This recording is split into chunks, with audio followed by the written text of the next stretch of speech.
तो दोस्तों, जब हमने ग्रॉक से पूछा कि युद्ध और आतंकवाद से किसका फायदा होता है, तो ग्रॉक ने ये जवाब दिया, दिलचस्पी है, चलो देखते हैं। देखो, जंग और आतंकवाद ये कुछ लोगों के लिए बिजनेस है।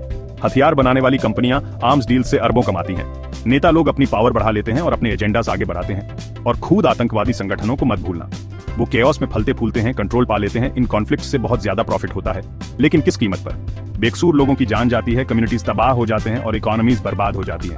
ये एक ऐसा खेल है जहां कुछ लोग बहुत जीतते हैं और बहुत लोग सफर करते हैं। इस वीडियो को लाइक और शेयर करो ताकि अवेयरनेस फैले, बिकॉज नॉलेज इज पावर।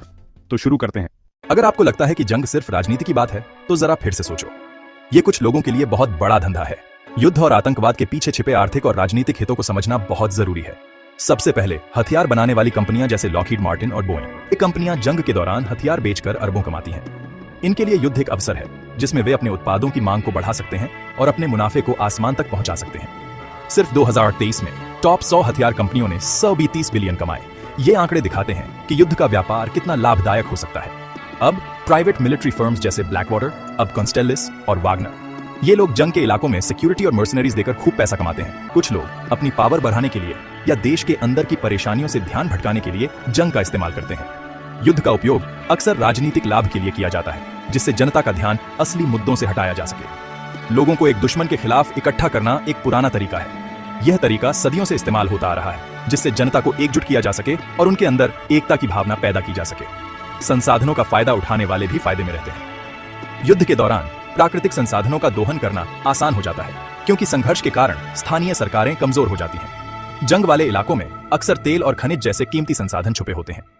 इन संसाधनों का दोहन करने के लिए बड़ी कंपनियां और देश युद्ध का सहारा लेते हैं। आईसिस जैसे कि ब्लैक मार्केट में तेल बेचकर अपने आप को फंड करता था। यह दिखाता है कि आतंकवादी संगठन भी युद्ध से लाभ उठाते हैं। और आतंकवादी संगठन जैसे बोको हराम और अलकायदा को भी मत भूलो।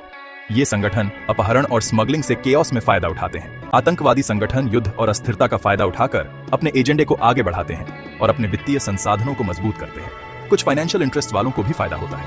युद्ध के दौरान बाजार में अस्थिरता बढ़ जाती है, जिससे सट्टेबाजों को मुनाफा कमाने का मौका मिलता है।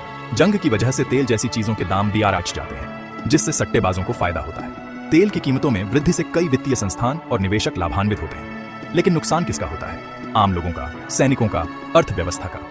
युद्ध का सबसे बड़ा खामियाजा आम जनता को भुगतना पड़ता है। जंग घरों, स्कूलों, अस्पतालों को तबाह कर देती है और लाखों लोगों को भागने पर मजबूर कर देती है। युद्ध के कारण उत्पन्न मानवीय संकट का प्रभाव पीढ़ियों तक महसूस किया जाता है। 2011 से 1 करोड़ 30 लाख सीरियाई लोगों के विस्थापित होने के बारे में सोचो। यह संख्या दिखाती है कि युद्ध का प्रभाव कितना व्यापक और विनाशकारी हो सकता है। तो जहां कुछ लोगों को फायदा होता है, वहीं इसका खामियाजा बहुत बड़ी मानवीय पीड़ा के रूप में भुगतना पड़ता है।